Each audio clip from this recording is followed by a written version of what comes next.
everyone, welcome back to my YouTube channel. It's Crack Neat. I hope you're all doing good and you are preparing for your exam side by side. Although it's a COVID period, but still we'll have to work क्योंकि paper तो crack करना है और doctor या engineer तो बनना ही बनना है, right? Okay, so today what we'll be doing is class 9th chapter number 11 physics, that is work and energy, right? इस चैप्टर को स्टार्ट करेंगे. इस वीडियो के अंदर I try to cover the chapter क्योंकि ये बिल्कुल छोटा सा चैप्टर है. सो पहले क्या करूँगी, पहले मैं थियोरी पढ़ा दूँगी इस चैप्टर की, ठीक है, वर्क और एनर्जी के बारे में. एंड उसके बाद we'll be moving on to the numerical part. बिल्कुल छोटू सा चैप्टर है लेकिन अभी पढ़ लोगे ईजी लगेगा. क्लास 11th के अंदर वहाँ पर ये चैप्टर बड़ा हो जाता है, right? Okay, so will be starting. Take out your notebooks and all pen और बिल्कुल नोट्स बनाना स्टार्ट कर दीजिए, right? Okay, so let us start. सबसे पहले पढ़ेंगे वर्क के बारे में क्योंकि चैप्टर का नाम क्या है, वर्क एंड एनर्जी ना. तो वर्क से स्टार्ट करेंगे. वर्क क्या होता है, write down. It is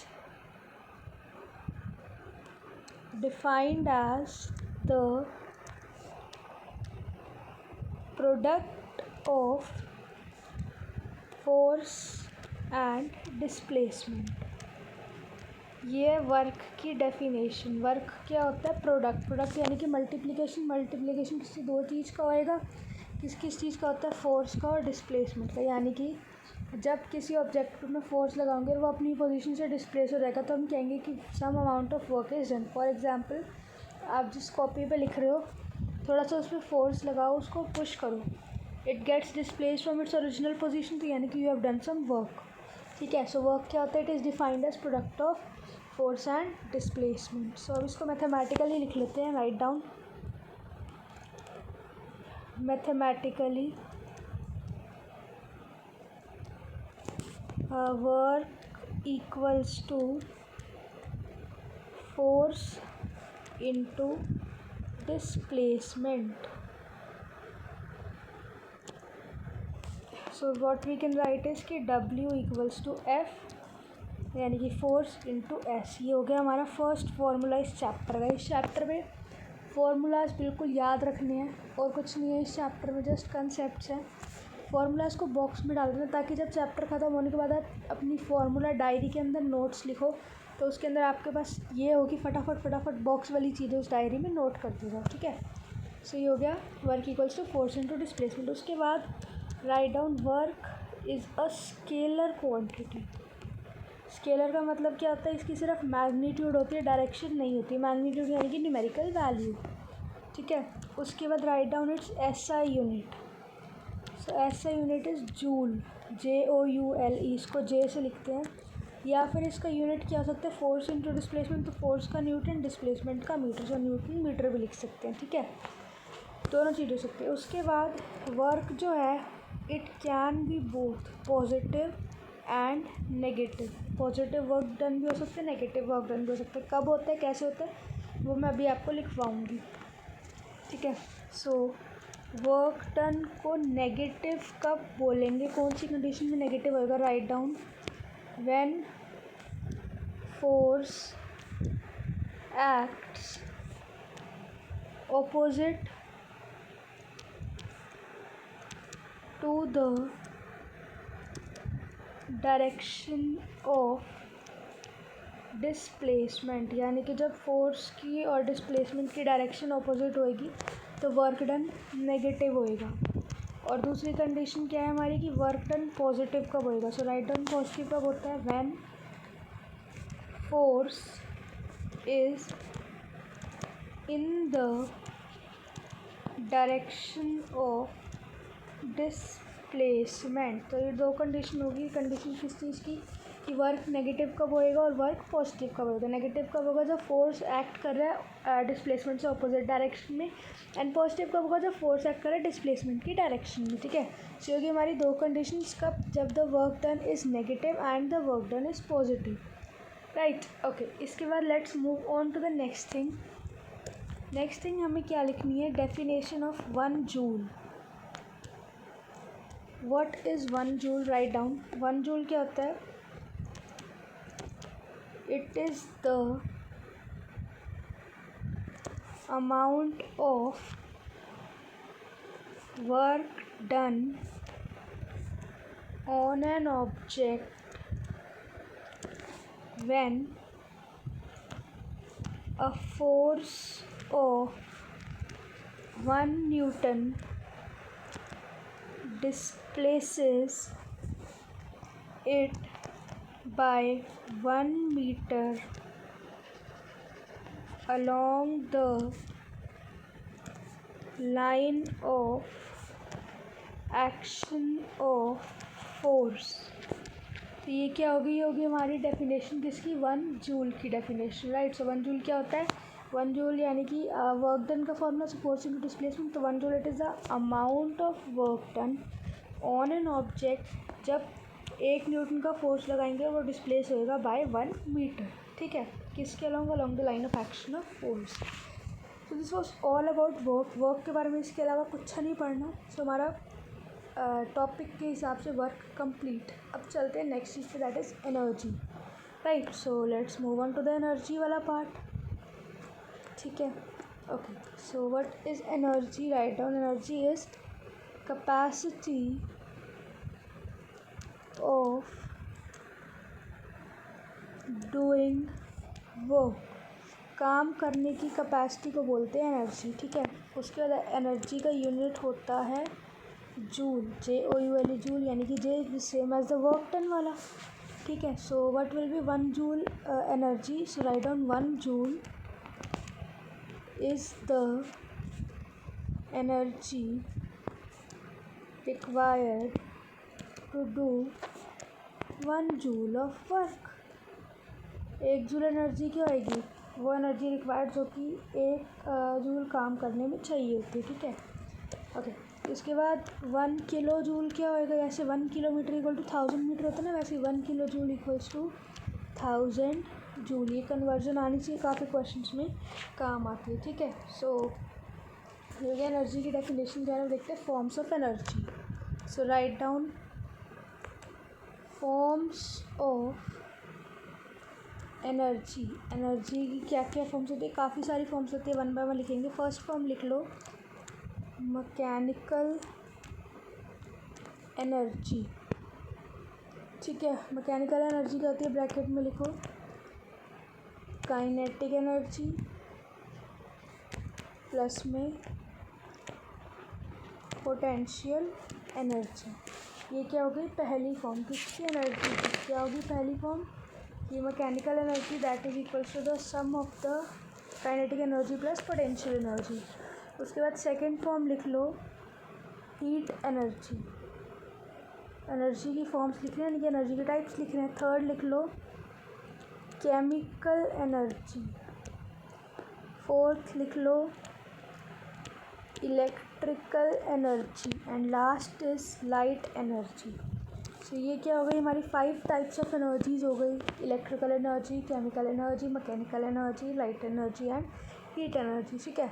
so इसमें से इस चैप्टर में हमने 3 एनर्जीज़ को डिटेल में लर्न करना, that is kinetic energy, potential energy and mechanical energy. Mechanical energy which is the sum of kinetic plus potential, ठीक है। सो अब चलते हैं सबसे पहले kinetic energy. Okay, I hope आप नोट्स वगैरह बना रहे होंगे, क्योंकि सिर्फ वीडियो देखने का फ़ायदा नहीं है, कोई मूवी नहीं चल रही है 3 घंटे वाली, ठीक है। नोट्स बना लो, काम आएंगे बाद में। Kinetic energy, kinetic energy write down, it is the energy possessed by an object due to its motion। यानी कि एक ऑब्जेक्ट के अंदर जितनी एनर्जी होती है उसके मोशन की वजह से, उसके मूवमेंट की वजह से, उसको हम लोग बोलते हैं काइनेटिक एनर्जी। इसको हम लोग जनरली K.E. से लिख देते हैं या फिर E सबस्क्रिप्ट K, ठीक है। ओके, उसके बाद देखो जो काइनेटिक एनर्जी मोशन यानी कि वेलोसिटी की वजह से, ठीक है। So kinetic energy it increases with speed बढ़ेगी तो काइनेटिक एनर्जी भी बढ़ेगी। ये बात सब बच्चों को क्लियर हो जानी चाहिए, ठीक है। ये थी हमारी काइनेटिक एनर्जी की डेफिनेशन। उसके बाद काइनेटिक एनर्जी की फॉर्मूला के लिए वी हैव अ डेरिवेशन, ठीक है। सो ये डेरिवेशन करनी है, उसके बाद पोटेंशियल एनर्जी, उसके बाद पोटेंशियल एनर्जी की डेरिवेशन। ठीक है, सो देखते हैं। चलो सबसे पहले कर लेते हैं काइनेटिक एनर्जी की डेरिवेशन। इस वीडियो में ये हमारा लास्ट टॉपिक है काइनेटिक एनर्जी की डेरिवेशन। फिर मैं इसका पार्ट 2 डालूंगी जिसमें बिल्कुल बचा हुआ चैप्टर कंप्लीट कर दूँगी। उसके अंदर क्या आएगा, पोटेंशियल एनर्जी, उसकी डेरिवेशन, ठीक है, मैकेनिकल एनर्जी, और उसके बाद एक और टॉपिक छुटकू समझते दैट इज़ पावर। पावर कहते हैं रेट ऑफ डूइंग वर्क, वो मैं उसमें डाल दूँगी। ठीक है, तो इस वीडियो का लास्ट टॉपिक कर लेते हैं that is derivation of the formula of kinetic energy. So write down derivation. Okay, so write down, let us consider an object of mass m moving with a uniform velocity u, full stop. It is displaced through a distance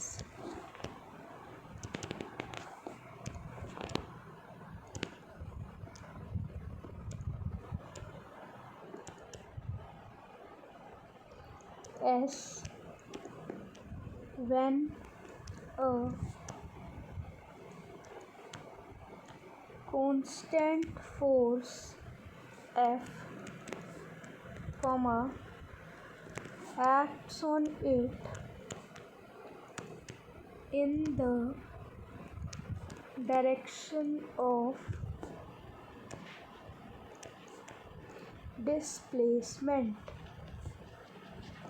ठीक है, ये हमने starting की line लिखी, क्या लिखी कि एक ऑब्जेक्ट कंसीडर की जिसका मास m है, जो कि यूनिफॉर्म वेलोसिटी u के साथ चल रहा है। ठीक है, वो डिस्प्लेस हुआ है कुछ डिस्टेंस s से, जब कांस्टेंट फोर्स f उसके ऊपर अप्लाई किया, किस डायरेक्शन में डिस्प्लेस हुआ है, जिस डायरेक्शन में डिस्प्लेसमेंट होनी चाहिए, यानी कि उसी डायरेक्शन में जिसमें उसको हमने डिस्प्लेस किया। ठीक है, now write down, we know कि वर्क क्या होता है, F इंटू एस, यानी कि फोर्स इंटू डिस्प्लेसमेंट। इसको रोमन नंबर 1 इक्वेशन मान। ठीक है, अब write down, work done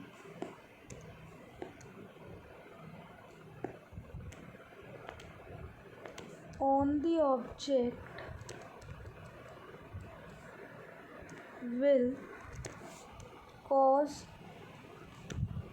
a change in its velocity। ठीक है, so let its velocity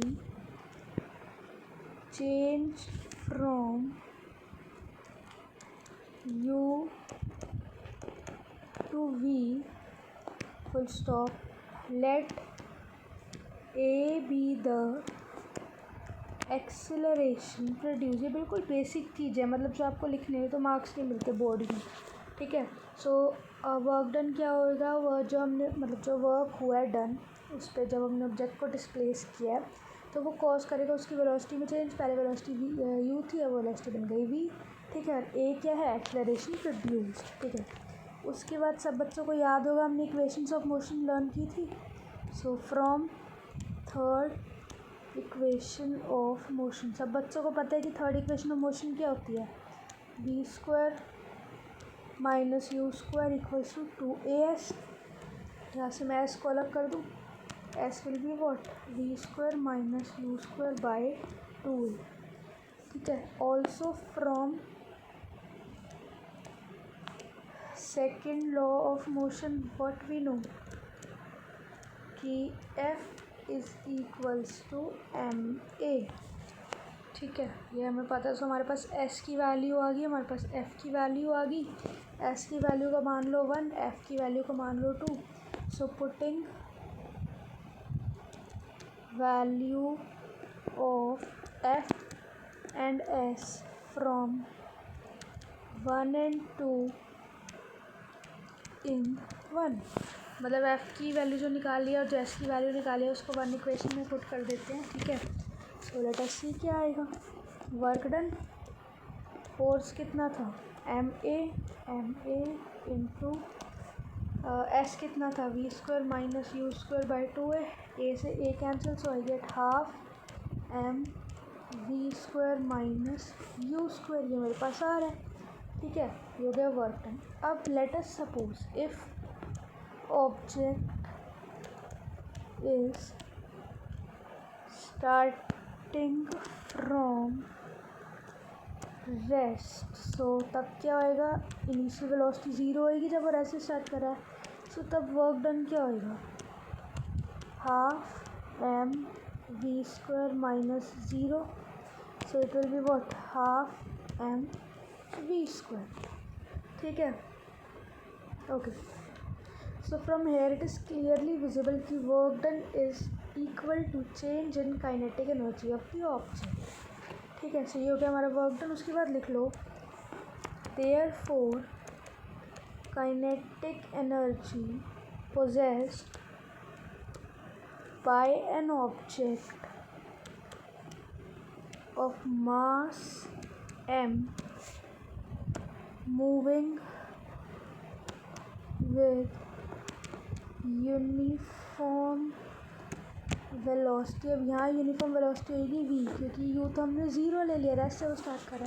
so what it will be therefore that is kinetic energy equals to what, जो हमारा work done आया था that is half m v square. So this is what, this is our formula for kinetic energy. बिल्कुल tips पर जाना चाहिए, ये formula बहुत सारे न्यूमेरिकल्स में यूज़ होएगा जब तक फिज़िक्स पढ़ोगे। Kinetic energy equals to half m v square, this is the derivation of the formula of the kinetic energy. So इसके साथ we will be ending up this session और अदर वीडियो।